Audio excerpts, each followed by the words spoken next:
O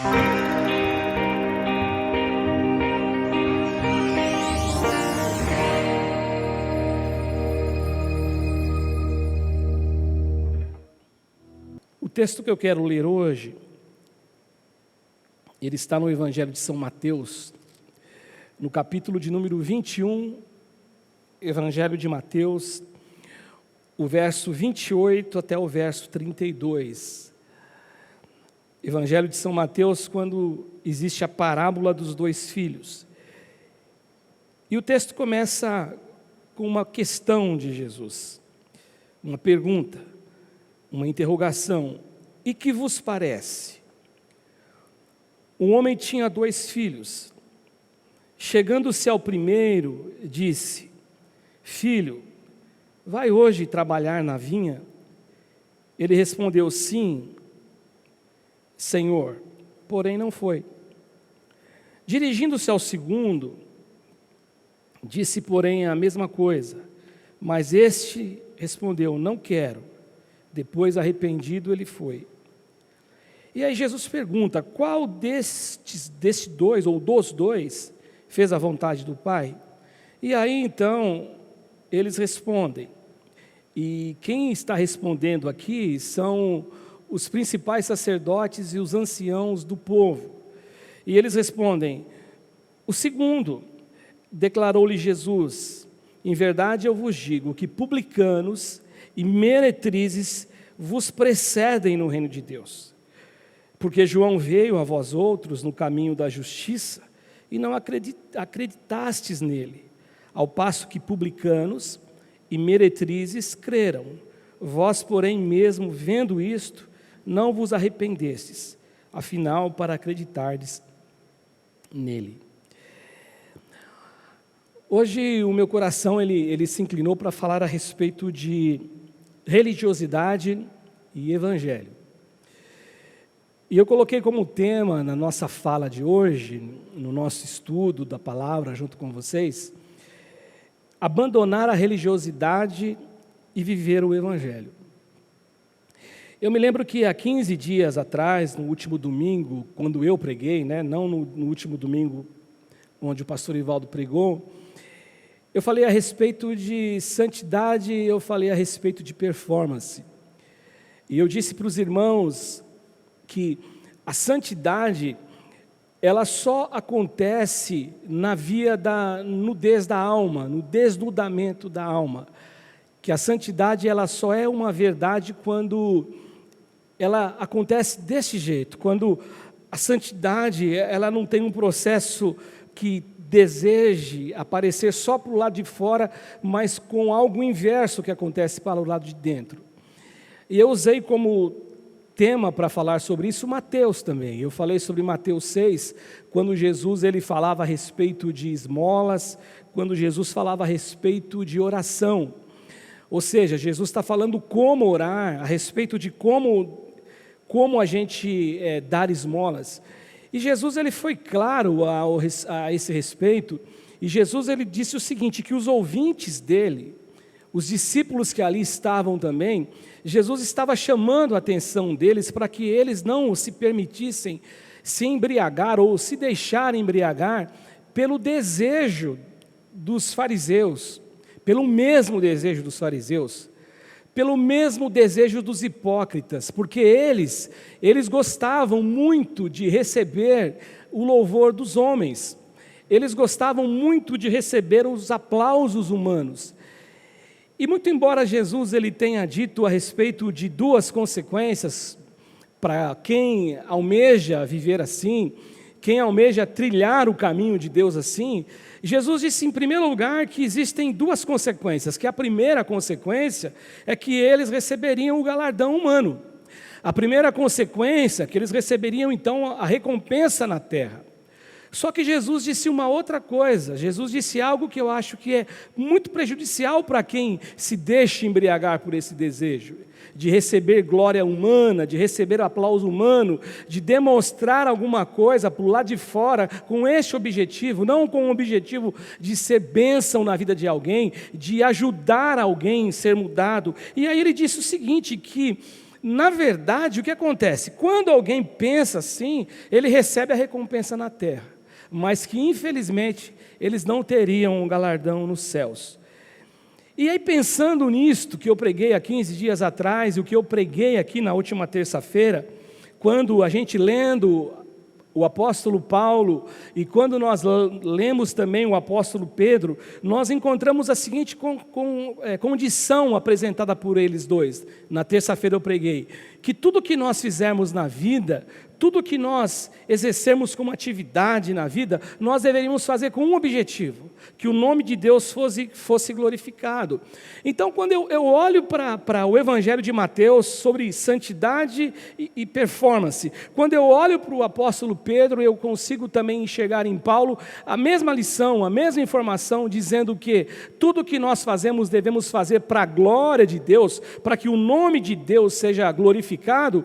Quando então eu encontro alguém, ou quando Deus encontra alguém, porque nós às vezes julgamos, e na maioria das vezes julgamos sempre o pacote para o lado de fora, mas quem olha, quem nos vê, quem nos enxerga é Deus. Mas quando as ações elas são praticadas com esse objetivo de que a glória seja humana, quando as ações são feitas para que realmente as pessoas recebam algo que não lhe é devido, e no caso é a glória que é de Deus, e Ele quer a glória para Ele, eu vejo essa manipulação e essa tentativa de reter essa glória, a glória que é de Deus, passar para ser minha glória agora, eu só vejo isso por uma situação, por um caminho. A pessoa que assim faz, ele faz no caminho da religiosidade. E a religiosidade, então, ao meu ver e à minha compreensão, é aquilo que parece, mas não é. Você olha para alguém, ele parece ser muito espiritual, mas ele não é espiritual. Você olha para alguém, ele parece ser muito piedoso, mas ele não é piedoso. Você olha para alguém, ele vende uma imagem de quem é alguém que ora muito, mas ele não ora muito. Você olha para alguém, ele vende uma imagem de que ele é tão próximo de Deus, mas ele não é próximo de Deus. A razão disso é porque tudo que é realizado para a glória humana e para trair a glória para si mesmo, essa pessoa, ela pode estar perto de qualquer coisa, menos próximo de Deus, porque a glória de Deus não se rouba. Como nós ouvimos muitas vezes o pastor Ivaldo ensinar aqui, a glória de Deus não é para ser roubada, eu não quero ser ladrão da glória de Deus. E uma outra coisa a ser lembrada, quando eu falei há 15 dias, que o exemplo que Jesus chama como lição, ou a lição que Ele nos dá, e o exemplo que Ele vai usar, Ele está apontando para ações dos fariseus. Jesus estava apontando para ações dos hipócritas. Jesus estava apontando para as ações dos religiosos, aqueles que, olhando para o lado de fora, eles tinham aquela aparência de piedade, contudo, para o lado de dentro, eles não tinham nada de bom a acrescentar. Agora, pensando nisto, vale a gente fazer duas perguntas aqui. O que é religião e o que é religiosidade? Porque é comum você nos ouvir dizendo assim, nós não pregamos religião, nós não ensinamos religião, nós não ensinamos aqui religião. Você já ouviu isso várias vezes da nossa boca, da minha boca, da boca do pastor Ivaldo. Agora, quando a gente vai conceituar religião, a gente vai encontrar o seguinte, que religião, ele é um termo que veio do latim, religare, que significa religar o homem a Deus. Esse é o conceito, isso é conceitual. Religião, então, é algo que vai religar o homem a Deus. O homem estava desligado de Deus, o homem estava desconectado de Deus, e a religião, ela existe com esta missão de trazer, ou levar, melhor dizendo, o homem de volta a Deus, ou do ângulo de Deus, trazer o homem de volta. E eu até concordo com isso, porque queira ou não queira, e muito embora a gente diga que nós não pregamos religião, mas é por meio de um processo da religião que nós nos aproximamos de Deus. É o caminho, é a porta de entrada. Então a religião é isso. Na prática, não só no conceito teórico, seria aquilo que você vê como regra, como rito, aquilo que você tem como sistemática, aquilo que você observa, aquilo que tem preceitos, tudo que você vê é um conjunto de ensinamentos, é um conjunto de filosofia que tem como intenção levar as pessoas a buscar a Deus. E existem religiões, várias religiões, e cada uma está dizendo a respeito de um Deus, de repente é um único Deus, mas é um Deus que eles querem ensinar da maneira que eles querem ensinar a buscar. Na prática seria isso, são regras, são padrões, são ensinamentos, isso é religião. Agora, quando eu penso no conceito de religare, na palavra, o termo no latim, e eu estou dizendo que eu até concordo que a religião é uma porta de entrada para nos direcionar à pessoa divina, ao Deus do universo, ao Deus que pode todas as coisas. Quando a gente se reconecta com Deus, quando alguém tem essa reconexão com o Pai eterno, o que tem que acontecer com esta pessoa que se reconectou com Deus é mudança. O que tem que acontecer com essa pessoa? Abandono de alguns padrões. O que acontece com uma pessoa que ela se reconecta com Deus, a expectativa que nós temos como homens, como pessoas, é que alguém que frequenta uma religião, esse alguém melhore. E eu acredito que a expectativa de Deus é muito mais avante do que isto, é muito mais profunda do que isto, porque eu não sei se você já percebeu, quando alguém faz alguma coisa errada, e as pessoas que não têm nada a ver com um processo da religião, eles costumam dizer assim, no nosso caso, mas ele não é crente, ele não é crente, porque até as pessoas carregam essa expectativa, ou seja, então quem se reconecta com Deus, ele deveria começar a aprender a trilhar um caminho de amor, um caminho do perdão, um caminho da misericórdia, um caminho da justiça. Esta é a expectativa que nós temos. E aí a religiosidade, já que nós falamos tanto, né? Olha, nós não devemos ser religiosos. Você abre os evangelhos, você vai encontrar Jesus tendo muitos problemas com religiosos. Você vai encontrar Jesus pegando pesado, dizendo coisas absurdas para religiosos. Você não encontra, por exemplo, Jesus pegando pesado com um publicano, com meretrizes. O que Jesus diz a religiosos é muito pesado. Agora, então, o que é religiosidade? Para mim, de um modo muito simples mesmo, eu não quero dificultar a tua compreensão, é quando existe apenas a observação dos ritos. É quando existe simplesmente a observação das regras. É quando existe a observação do faz isso, não faz aquilo, tem que orar, tem que fazer isso, tem hora para orar, tem hora para oração, só que tudo isso tem hora, mas não tem mudança na vida da pessoa. E olha que eu não estou dizendo aqui para você que você não tem que orar, que você não deve buscar a Deus, só que existem pessoas que fazem tudo isso de maneira religiosa, de uma maneira que é aquela única maneira. Se a oração é de joelho, quem orar de pé não pode, tem que ser de joelho, porque ele se tornou alguém extremamente religioso, mas no fundo, essa pessoa ela passa tão distante de Deus, porque a alma dela, o ser dela, na verdade é alguém que diz fazer ou faz algumas coisas, mas o coração está tão longe de Deus. Conheço religiosos que não perdoam.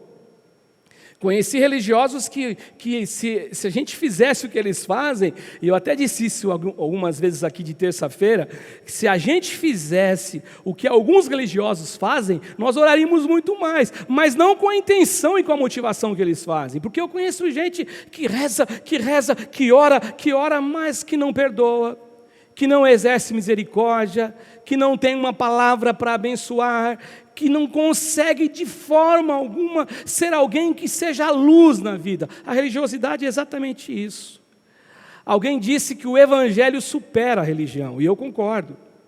O evangelho, a boa nova de Jesus, ela supera a religião, porque a religião, ela simplesmente dita regras, faça isso, faça aquilo. O evangelho diz algo muito mais profundo. Se você quer ser de Jesus, você tem que imitar a Jesus.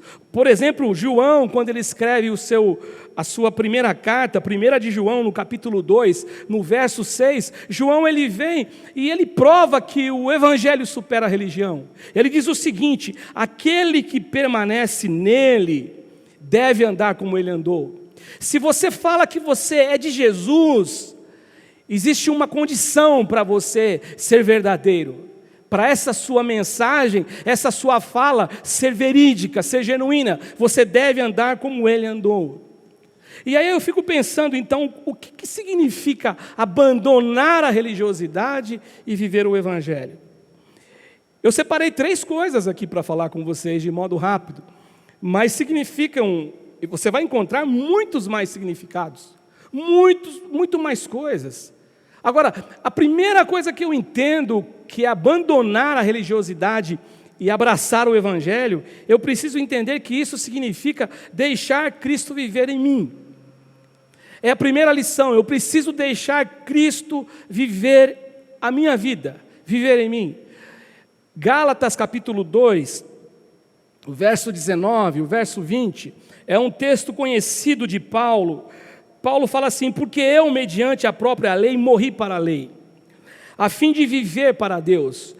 Paulo está dizendo, eu morri para a lei a fim de ter uma vida para Deus. Eu mudei de direção. E a conversão é exatamente isso. Você muda a direção. A conversão, o Evangelho, deixar a religiosidade de lado é isso. É você olhar para Deus e seguir Deus. E aí ele diz o seguinte: eu estou crucificado com Cristo. E aí ele diz logo, não sou eu quem vive, mas Cristo vive em mim. E esse viver que agora eu tenho na carne, eu vivo pela fé no Filho de Deus que me amou e a si mesmo se entregou por mim. Eu acho esse texto maravilhoso, mas eu confesso para vocês que quando eu me converti ao Evangelho, e quando eu comecei a ler a Bíblia, e comecei a me interessar por mensagens, por sermões e pelo estudo da Bíblia, esse era um dos textos que eu achava que não tinha nada a ver com a gente. Eu achava que isso era muito pesado e muito forte, e que isso só poderia ser uma realidade para Paulo, para Pedro, para Isaías, para Moisés, só que não é verdade. Com o passar do tempo eu descobri que isso não é verdade. Isso tem que ser uma realidade para mim, para você. Isso tem que ser uma verdade para nós. O texto que eu li de Mateus, na parábola dos 2 filhos, o texto diz assim que um filho ele recebe o pedido para ir cuidar da vinha. E um dos filhos fala assim, eu não vou. Só que depois ele se arrepende e vai. Um outro, quando o pai fala assim, filho, vai trabalhar na vinha, ele fala assim, Senhor. E aí Jesus então pergunta, qual deles está obedecendo e fazendo a vontade do Pai? E eles respondem. E eles fazem a resposta certa, o segundo. Porque o primeiro disse assim, eu vou, eis-me aqui. Faça a minha vontade, vai na vinha trabalhar, eis-me aqui. Só que o segundo falou, não, eu não vou de jeito nenhum.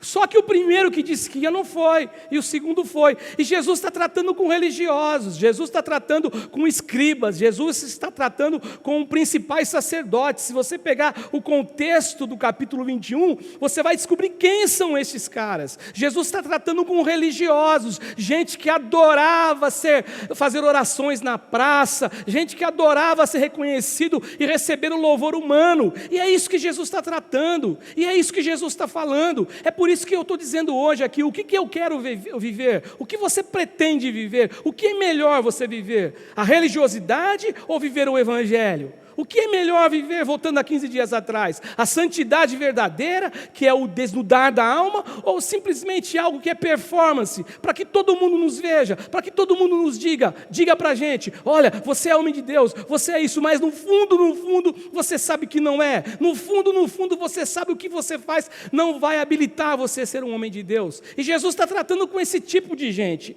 e aí Jesus fala assim, né, vocês viram, qual dos dois fez a vontade do Pai? E eles disseram, o segundo. E aí Jesus vem com aquela declaração fortíssima. Em verdade eu vos digo. Gente, isso é muito forte. Para nós que estamos lendo hoje aqui, talvez não exista uma compreensão. Mas Jesus fala assim, os publicanos, que são as pessoas que vocês odeiam, que são os cobradores de impostos em favor de Roma, que são as pessoas que vocês dizem que traiu a nação, que são pessoas que vocês dizem que se venderam, que são aqueles que são os desprezados pela religião judaica, os publicanos. E aqui nessa tradução da língua atualizada fala meretrizes, e você sabe o que é, mas a linguagem Nova Versão Internacional fala as prostitutas, os publicanos que são os odiados por vocês, que são desqualificados por vocês, e as prostitutas vos precedem no reino de Deus. Agora, a primeira impressão que dá é que eles chegam primeiro, mas não, é que o que Jesus está dizendo é que eles não vão nem chegar, os religiosos. E esse é o grande drama, e esse é o grande problema da oração nas praças, que o galardão já foi recebido na terra. Essa é a grande dificuldade, porque ele fala, eles vão preceder vocês no reino de Deus. E aí ele fala o porquê que eles não entram. Por que o reino dos céus não vai estar aberto a eles? Porque João veio a vós outros, a vocês no caminho da justiça, e vocês não acreditaram nele. Ao passo que os publicanos, ao passo que as prostitutas creram na mensagem de João. Vós, porém, vendo isto, vendo este trabalhar, este milagre acontecendo, de publicano se converter ao Evangelho, de publicano abraçar o Evangelho de Jesus e seguir Jesus, e publicano ser transformado, e meretrizes serem transformadas, mesmo assim vocês não creram e não se arrependeram, afinal, para não acreditares neles. O que Jesus está dizendo aqui é que esses caras que tinham características, ou caracterizado por chefes de sacerdotes, líderes do povo, religiosos, os líderes religiosos do povo, que na tradução que eu li fala anciãos do povo, esses caras aqui eram aqueles que diziam, não, nós estamos dispostos a fazer a vontade do Pai. Filho vai trabalhar na vinha, eis-me aqui, Senhor, eu vou. Jesus está tratando com eles. Agora, aqueles publicanos, que aparentemente eram os desqualificados, as prostitutas que não queriam nada com as coisas de Deus, não queriam trabalhar na vinha, ou seja, não queriam fazer a vontade de Deus, eles se curvaram à vontade do Pai.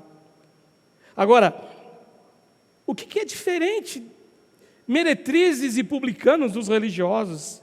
Aí eu entro no texto de Paulo, retorno no texto de Paulo, em Gálatas. Exatamente isso que Paulo ensina aos Gálatas. Em primeiro lugar, a diferença é que o homem antigo foi crucificado. Paulo diz isto, porque mediante a própria lei eu morri, estou crucificado. Ou seja, a crucificação, Jesus na cruz, ele morre. Paulo está dizendo, eu morri. Prostituta tem que morrer, a velha prostituta, e nascer uma nova vida. Publicano morre, o velho publicano, e nasce um novo homem, e não é mais publicano naquela condição. Ele pode até ser um cobrador de impostos, mas ele não é mais o que ele era, como o nosso amigo Zaqueu, que roubava, que burlava, que era um cara que gostava de grana, mas quando ele se converte, ele fala, eu vou distribuir tudo aquilo que eu roubei, eu vou dar aos pobres, eu vou restituir. Ou seja, então, esses caras morreram, ou seja, o homem antigo estava crucificado, estava morto. Agora, o novo homem vivia em segundo lugar, mas vivia com Cristo habitando nele. É que Paulo diz, já não sou eu quem vivo, eu não vivo mais, quem vive é Cristo, Cristo que vive em mim. Em terceiro lugar, era um viver pela fé, porque o novo homem, a nova mulher, aquele que passa do estágio da religiosidade e passa para o estágio de andar com Jesus no Evangelho, ele não anda porque ele é bonzinho, ele não anda porque ele se tornou melhor do que alguém, não, ele vive pela fé, ele sabe que ele não merecia, ele sabe que ele não tinha como, mas é pela fé no Filho de Deus, ele consegue. E em quarto lugar, ele fala que esse viver é um viver que Cristo derramou sobre ele amor, porque ele fala que é um viver no exercício da graça. Graça é o que a gente não merece. É um viver, como diz aqui no texto, que é um viver que ele recebe misericórdia e recebe perdão pela graça. Ele recebe todo o consolo divino pela graça, porque Paulo diz que me amou e se entregou por mim. Esta é a grande diferença. Então, logo viver o Evangelho não tem conexão com aquilo que os pacotes da religião nos oferecem. Não tem. É diferente. O Evangelho é algo vivo dentro da gente. Não adianta a pessoa orar todo dia, na mesma hora, do mesmo jeito. Não adianta se ele não ultrapassar essa barreira de viver o Evangelho dentro dele, deixar Cristo mudar a vida dele, deixar Cristo transformar a vida dele, deixar Cristo ser para ele o Deus verdadeiro, o Deus que quer realmente fazer a gente ressuscitar do mundo dos mortos. Uma outra lição que eu vejo também aqui, falando sobre esse abandono da religiosidade para avançar em busca do Evangelho, é que eu tenho que entender que o significado disso é que o meu viver não pode ser para mim, é para Cristo. Paulo vai dizer isso em 2 Coríntios capítulo 5, verso 15. O meu viver é para Cristo e não para mim mesmo. Ele diz assim, e ele morreu por todos, está falando de Jesus, para que todos os que vivem não vivam mais para si mesmos, mas para aquele que por eles morreu e ressuscitou. Eu acho isso também maravilhoso, só que quando eu olho para isso aqui, eu começo a olhar para a nossa realidade, eu começo a olhar para o nosso dia a dia, eu começo a olhar para o nosso umbigo, como dizem as pessoas, eu começo a olhar para o nosso quintal, e o grande problema é que muitos, e eu não digo que eu não estou fazendo essa afirmação pensando em alguém aqui que congrega comigo de pertinho, pode até ser que tenha alguém que eu não esteja lembrando, mas eu não estou dizendo isso para você, que é meu amigo, que é meu irmão, que está próximo de mim, eu digo isso num conceito muito mais amplo de igreja no Brasil, no mundo. O problema é que existem pessoas que usam Deus e pensam em Deus, aí eles pensam na religião mesmo, eles pensam em encontrar na religião o Deus, e quando eles encontram com Deus, o desejo deles é que Deus seja um trampolim para crescer. O problema é esse, que tem pessoas que querem crescer, o crescimento dele mesmo, o crescimento para ele mesmo, mas não é o crescimento espiritual. Porque se fosse o crescimento espiritual, que Pedro fala, antes crescei na graça e no conhecimento do nosso Senhor e Salvador Jesus Cristo, maravilhoso, mas é um crescimento financeiro, é um crescimento que tem a ver com as conjecturas do mundo, das coisas da vida, é só isto. E o problema é que isso acontece com pessoas que frequentam uma sociedade evangélica, uma comunidade, melhor dizendo, evangélica. São pessoas que participam dos grupos religiosos, são pessoas que estão próximos de Deus, elas não querem viver para Cristo, elas querem que Cristo viva para elas e dê tudo a elas, eles querem tudo de Cristo.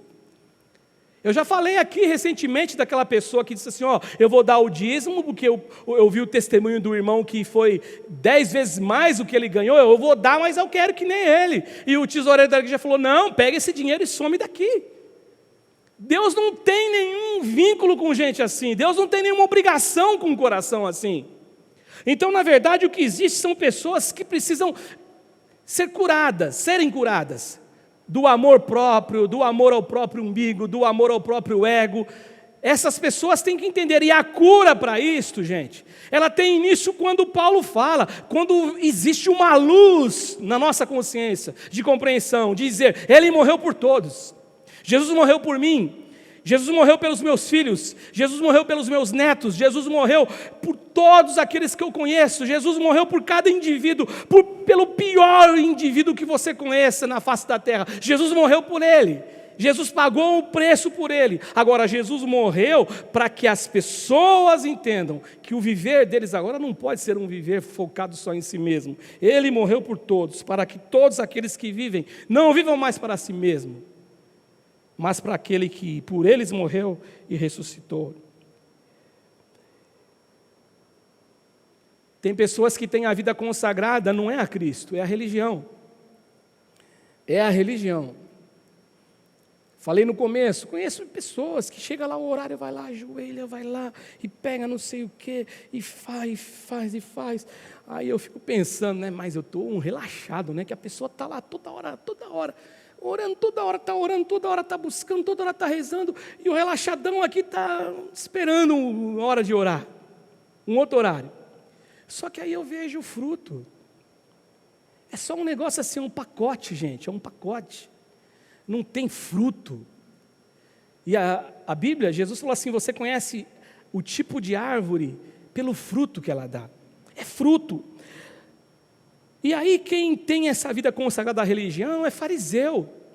E Jesus teve muitos problemas com o fariseu, porque eles tinham a vida consagrada para a religião, só para a religião. E Paulo foi um fariseu. O apóstolo Paulo, ele era fariseu, ele disse que ele era um religioso. Quando a gente abre o texto de Filipenses, no capítulo 3, só que Paulo, ele era um fariseu, ele reconhece que ele foi um fariseu, e ele falou assim lá em Coríntios também, eu não marquei o texto, mas lendo a carta de Paulo aos 2 Coríntios, quando Paulo está, na verdade, se defendendo, ou defendendo-se, porque as pessoas diziam que ele não era apóstolo, que ele não era nada, que Paulo era isso, que Paulo era aquilo, ele ficou muito triste com tudo isso, e Paulo foi muito duro, e Paulo falou, vocês querem se orgulhar? Eu tenho muitas coisas a me orgulhar, tenho muitas coisas, se vocês são dedicados, eu sou muito mais dedicado. E aí Paulo vem com uma lista lá em 2 Coríntios 11, que Paulo começa a falar a respeito de tantas coisas que ele passou, no mar, voragem do mar, em perigo entre patrícios, só que Paulo falou, eu era um religioso, eu reconheço. E Filipenses 3,5, ele fala que ele foi circuncidado, e olha que interessante, o Paulo que foi circuncidado, é o Paulo que dizia assim, não é para circuncidar não, a graça é superior à circuncisão, não tem essa não adianta obrigar o gentil a ficar igual o judeu, isso é para o judeu, é para vocês, não é para a gente, não é para o gentil, melhor dizendo. E Paulo, só que ele foi circuncidado ao 8º dia, porque as pessoas eram circuncidadas, Jesus também foi, mas Paulo estava tratando com religiosos, Jesus estava tratando com religiosos, que eles eram circuncidados, só que o coração deles não era circuncidado. Eles eram religiosos, só que eles não eram pessoas próximas a Deus. Eles viviam distantes de Deus. E Paulo fala, circuncidado ao 8º dia da linhagem de Israel, da tribo de Benjamim, hebreus de hebreus, quanto à lei, eu fui fariseu. Então, viver o Evangelho é procurar fazer morrer o egoísmo que existe na gente. Meus irmãos, não tenha dúvida. Você não tenha dúvida que as coisas da vida são muito mais fáceis da gente acompanhar e seguir o fluxo delas. É muito mais fácil,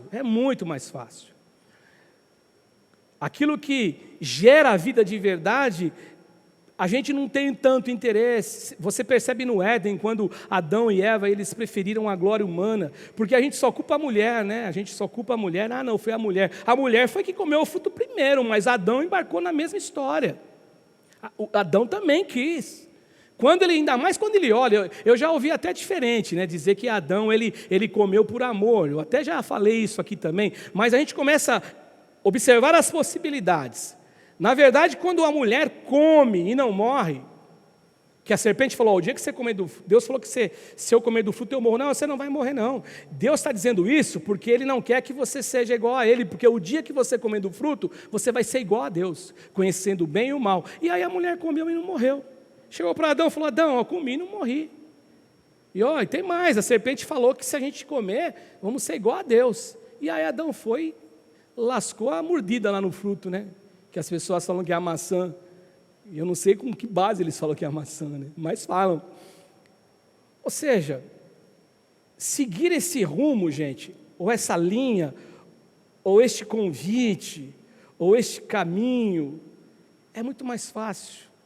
Agora, o grande problema é quando você quer decidir viver para Cristo. Eu decido viver para Cristo. E viver para Cristo é muito mais do que um conceito, é muito mais do que regras, é muito mais do que rituais. É uma verdade que existe dentro de você. Eu confesso que quando a gente vai pregar, né, a gente lê bastante coisa, ouve bastante coisa. Essa semana eu li, procurei, não achei tanta coisa a respeito de religiosidade, a respeito do que é ser religioso. Você encontra alguém falando, mas eu achei um artigo interessante.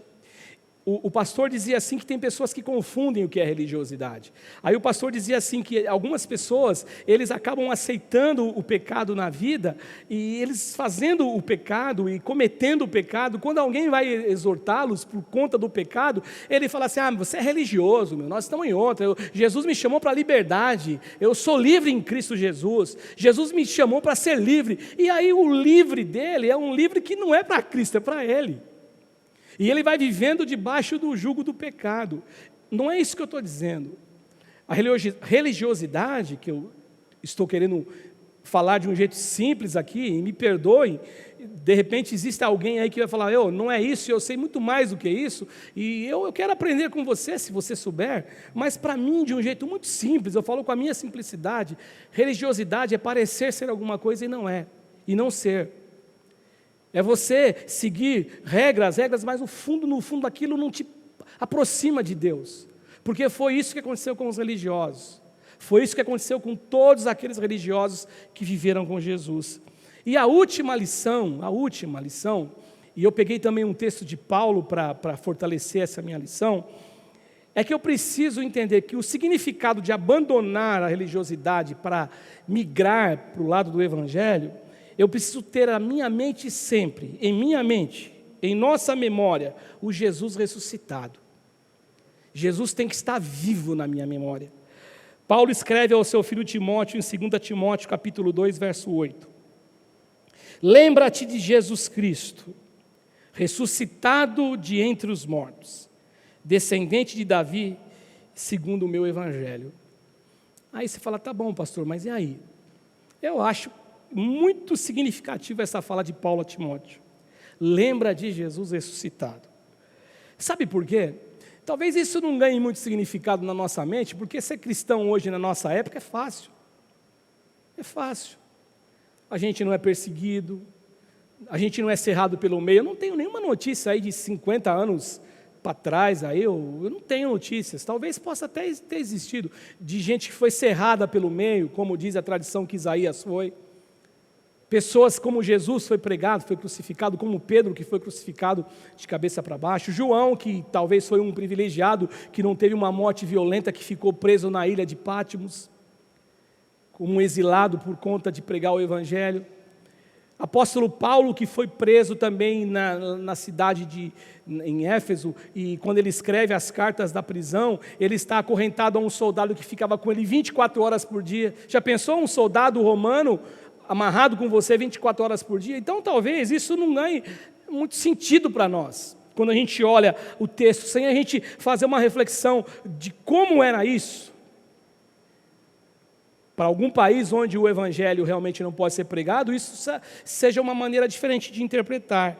Mas os homens de Deus do passado, eles morreram por causa da causa de Cristo. Eles morreram por Jesus. Eles morreram, eles sofreram por Jesus. Porque o interesse desses homens que conheciam Jesus, que não simplesmente eram pessoas que encontraram-se com a religião, mas tiveram um encontro com o Jesus vivo, ressuscitado, o Jesus poderoso, o Jesus que a morte não segurou ele no túmulo. Essas pessoas, eles começaram a amar não a terra, não as coisas da vida. Eles começaram a amar uma pátria celestial. Essas pessoas, elas começaram a ter consciência de que o mundo aqui é uma passagem da vida, e é uma passagem curta, e que a vida eterna é um processo muito melhorado, muito maior. Só que eles não pensavam só neles. Quando eles olhavam para os lados, eles viam as pessoas sofrendo, eles queriam também pregar o Evangelho para essas pessoas, e mostrar para essas pessoas que existe um processo muito melhor, um projeto muito melhor, que é aceitar Jesus e viver com Jesus para a eternidade. Então, eles não tinham esse interesse de receber aplauso dos homens na terra.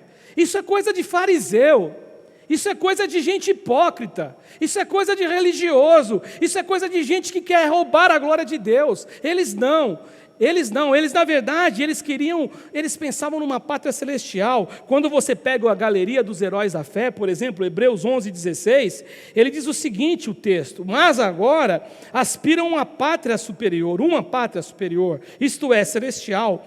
Por isso Deus não se envergonha deles, de ser chamado o seu Deus, porquanto Deus lhe preparou uma cidade. Meus irmãos, vocês querem coisa mais grandiosa, maravilhosa, brincando aqui, né? Mais melhor do que isso? Deus não se envergonhar de você? Porque Jesus disse assim, que vai chegar um tempo que as pessoas vão dizer: olha, eu expulsei demônio, eu fiz isso, eu fiz aquilo. Gente da religião expulsou demônio, orei e foram curados, e Jesus vai dizer: eu nunca te conheci. Quem é que expulsa demônio se não for pastor? Pastor.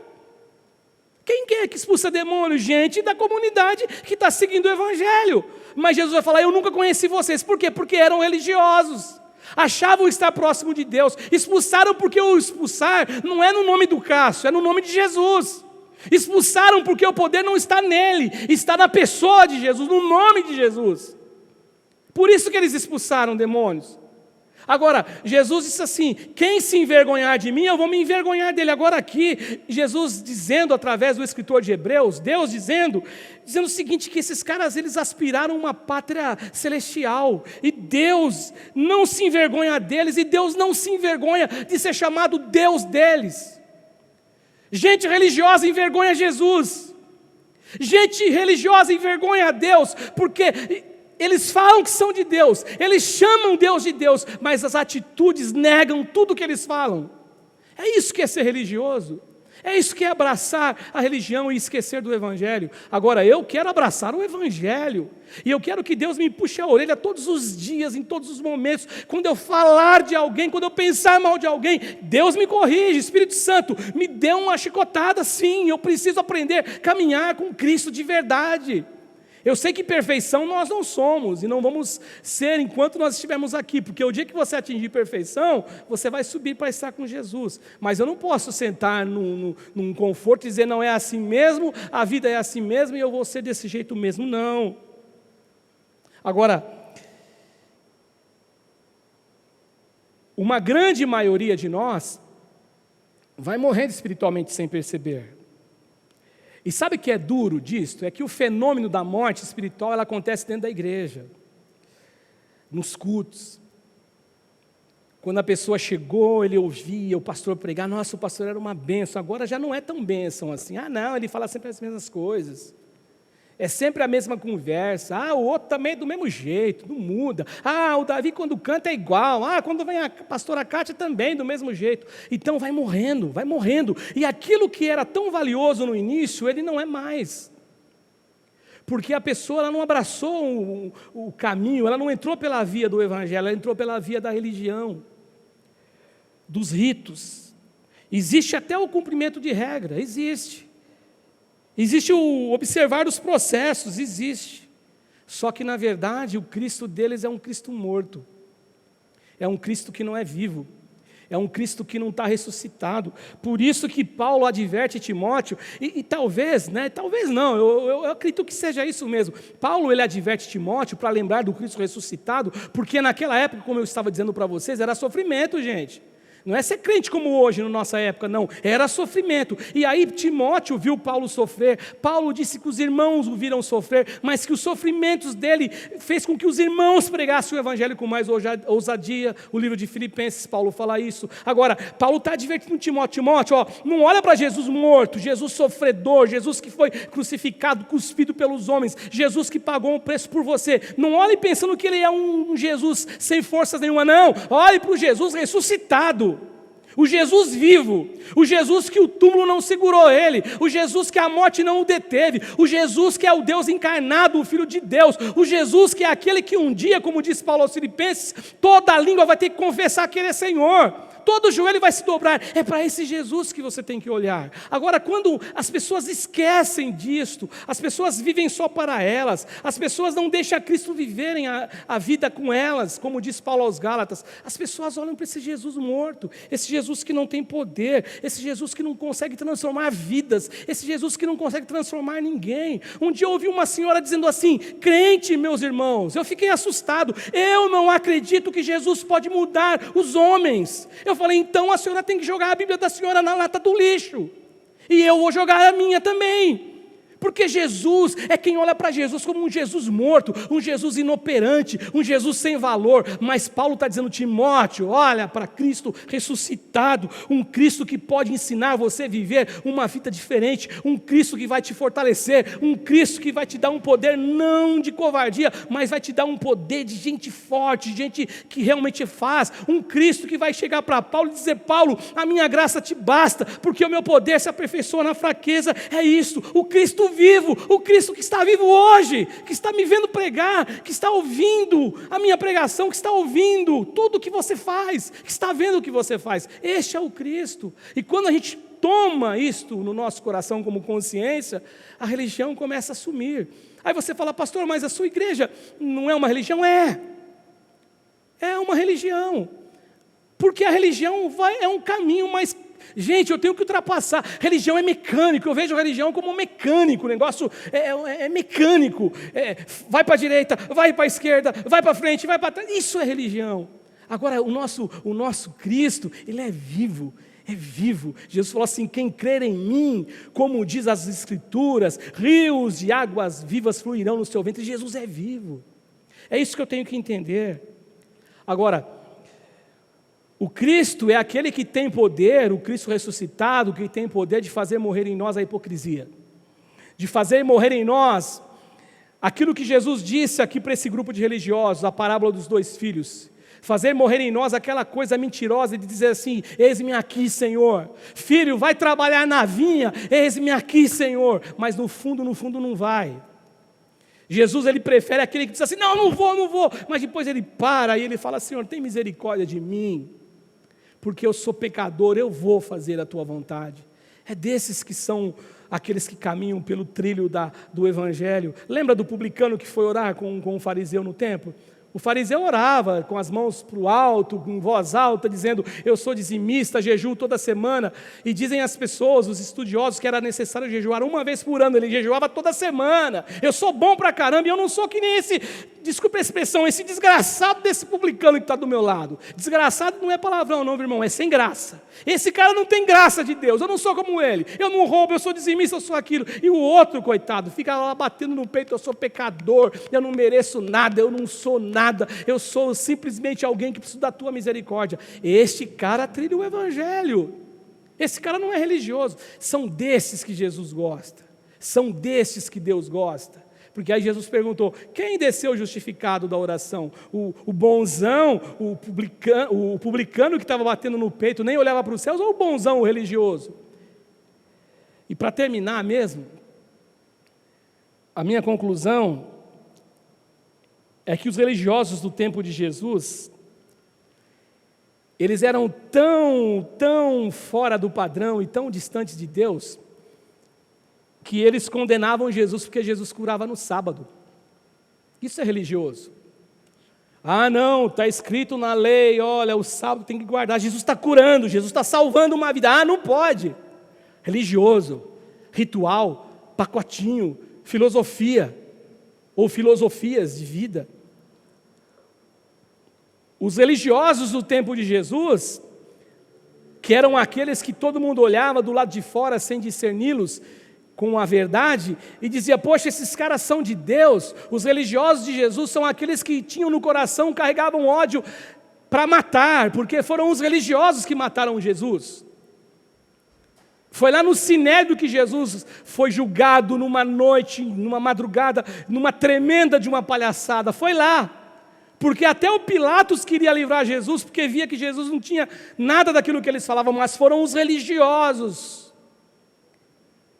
Por religião o mundo se divide, pela religião. Os religiosos do tempo de Jesus, eles desconheciam o que era viver o amor, a graça e a justiça de Deus.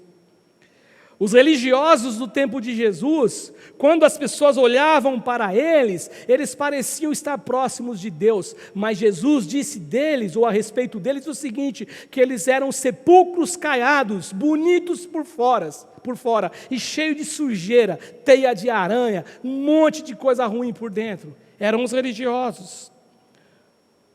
Os religiosos da época de Jesus, eles não conseguiam trilhar o caminho do Evangelho, do amor e do perdão. Portanto, meus irmãos, a minha oração em todos os dias, é que o Senhor Jesus, Ele seja na minha vida um Deus verdadeiro. Cheio de defeitos sou, e acredito que cheios de defeitos serei até o dia que eu tombar, o dia, como diz Paulo, essa casa terrestre, esse tabernáculo se desfizer. Mas eu quero e clamo pela misericórdia de Deus todos os dias que o Senhor Jesus me ajude me ajude, e que Ele me mostre, que Ele me traga à luz, quando este que vos fala estiver indo para o lado simplesmente da religiosidade, e religiosidade é o que parece, mas não é, parece ser, mas não é, mas que eu possa ser, sim, um homem que busca a Deus todos os dias da minha vida, em nome de Jesus.